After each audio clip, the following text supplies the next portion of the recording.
Hey everyone, welcome to episode 8 of season 3. Hello church, we're excited to talk about the ordinances or sacraments of the church. We're going to be talking specifically about baptism and communion. And Justin, this season really is all about the Sunday morning church service, the weekend church service. So we're going to be diving in how to make the sacrament special and how to add organization to that. It's going to be a fun discussion. I am Wade Bearden. And I'm Justin Trapp, and we're both pastors. Yeah.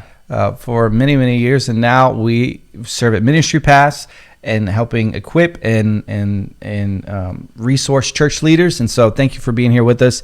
This might be the shortest episode of all. How many episodes do we have at Hello Church? 100, over 100, right? We've got a lot of episodes. This might be the shortest. Yeah, this is the third season, but like the first season was a really long. We just had the episodes weren't necessarily connected per se. Sure. So I don't even know, but this is season 3. It's going to be the shorter one. It's all about the service. And I mentioned this on the previous episode, but if you're a pastor, you've been pastoring for a long time, maybe you grew up in church, you've been to thousands of church services, you've seen hundreds, perhaps thousands of baptisms, you've taken communion hundreds of times, right? So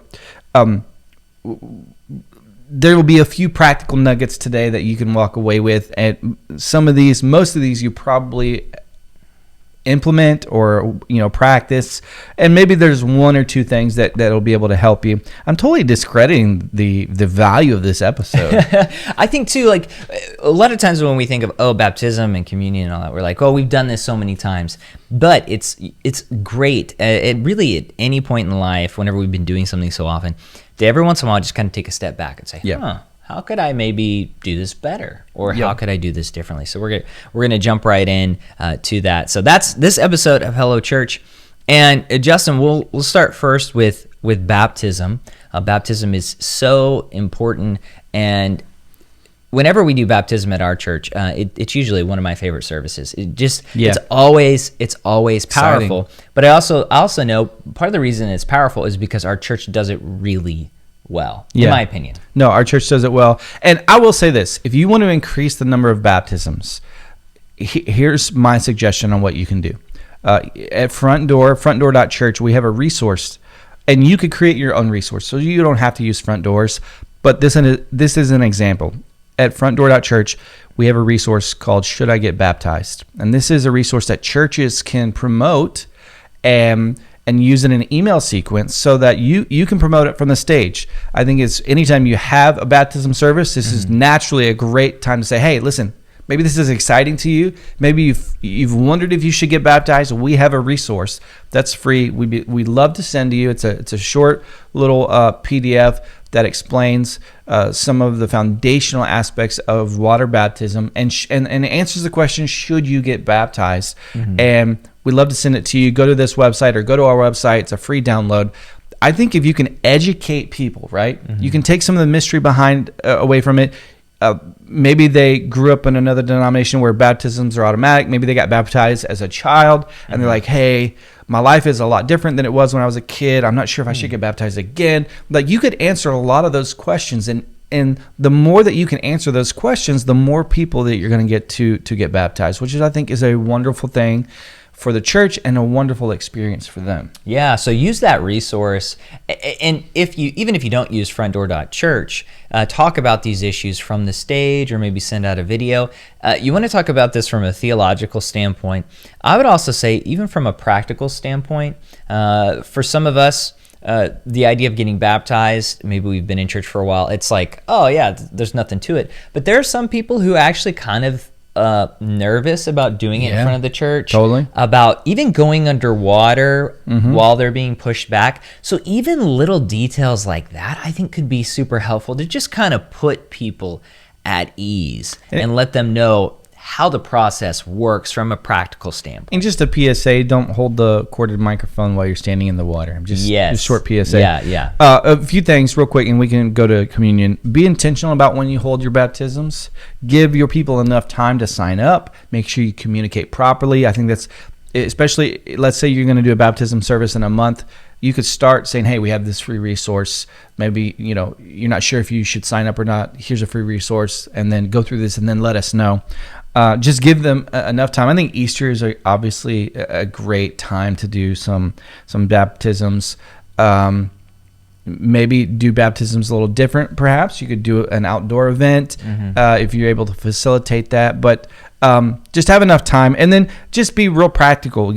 Let the people know when to arrive, what to wear, what to bring. For the post-fall, they're going to be soaking wet, right? So make sure you have all the proper instructions. Equip them with the right information so that when they do get baptized, it's a wonderful experience, and they're not just out in the hallway shivering. Yeah. Well, and then another aspect to that is stories. And I mentioned, I feel like our church does baptism super well.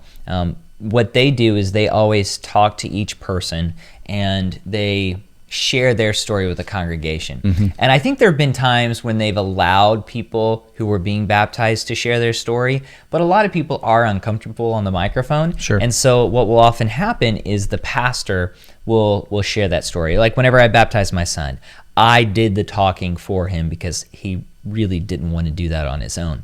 And so even when the person doesn't share their own story, just sharing their story is always, it's really cool. It's really powerful with some incredible stories. So I would encourage you to do that. Think that through, and just consider, hey, should I be the person telling the story? Or maybe the other person who's being baptized could write it out, and maybe they could share the story too. But that's always really, really powerful. And then another thing too, Justin, is be cognizant that during those baptism services, those are actually usually the biggest services of the year, some of the biggest services of the year, because people invite their friends. Yep. Yeah, I think to your point about the stories, if it's just a 7-year-old kid getting baptized, but you don't know their story, they're just a cute kid getting baptized.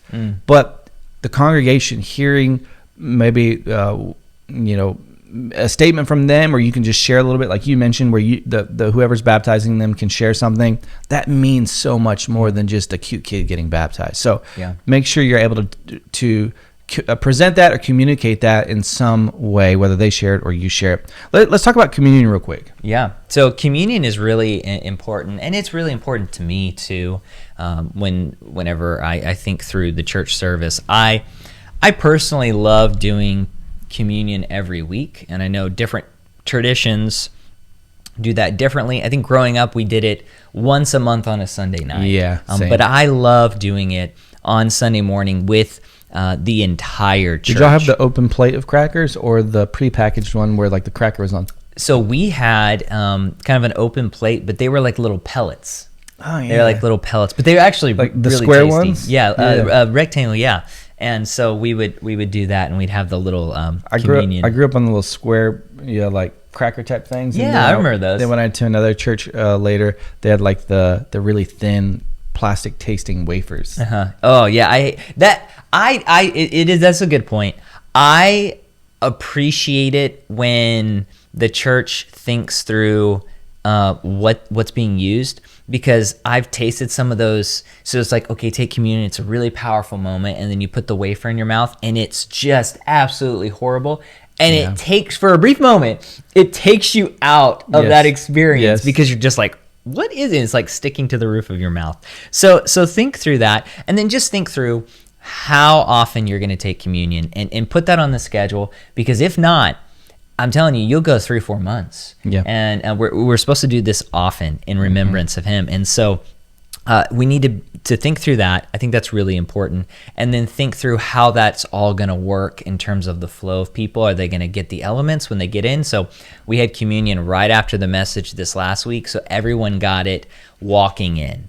And then we had some, the ushers had some in case anybody didn't get theirs when they came in. And so that allowed us to take it pretty quickly and do it together and not lose the moment that we were in. So really kind of think through all of that. And then the big thing that I appreciate, and I try to do it every time, is just explain communion. Yeah. Explain what it means, and then give instructions. So 2 people you want to definitely address is you want to address people who are not members of the church but are Christians. And so you need to let them know, per your tradition, your denomination, who gets to take communion. I remember attending a church outside of my denomination, and they were doing communion, and for a moment I was like, I don't I'm thinking through this denomination, and I'm thinking, I don't know if it's open communion where anyone can take it or if it's just the members of the church. Yeah. And thankfully, the pastor communicated that this is open communion. So I was like, okay, really great. But make sure you do that so people know that who this is for.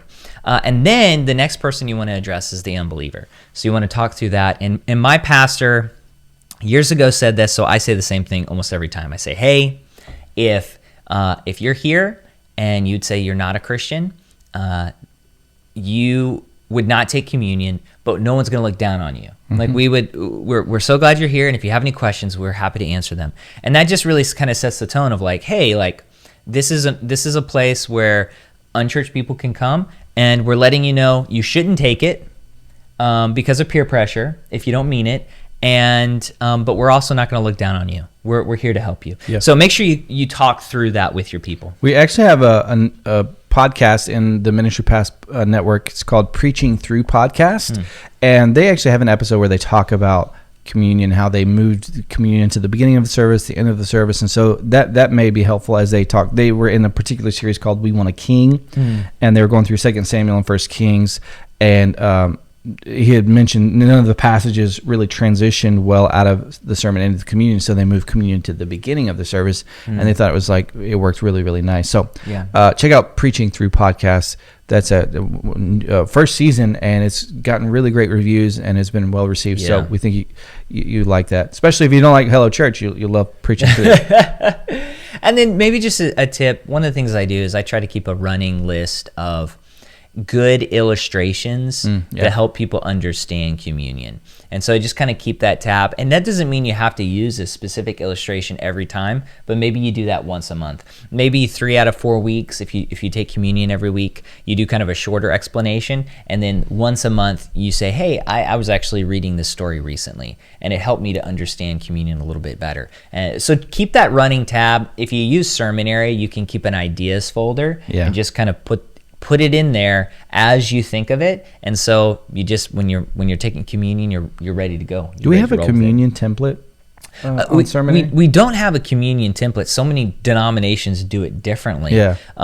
But if you've created a communion template, we would love to get that. Maybe just shoot it on over to us. Yeah.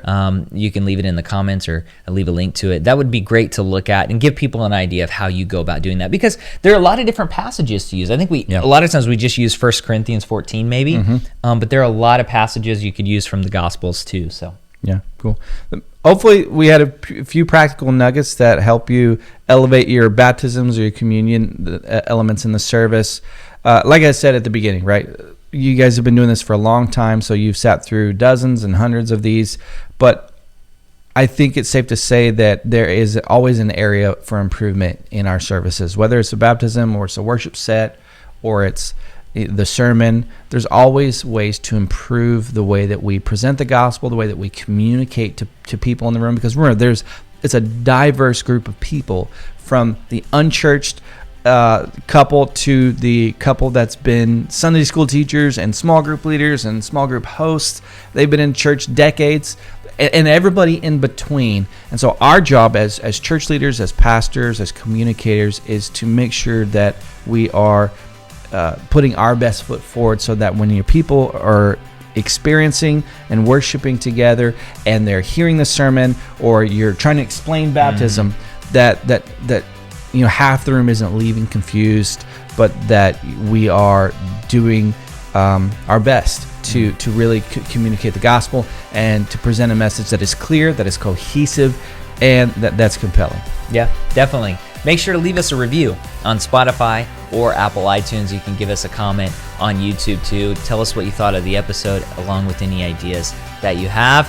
Thank you so much for listening to this episode. We'll see you next time on Hello Church.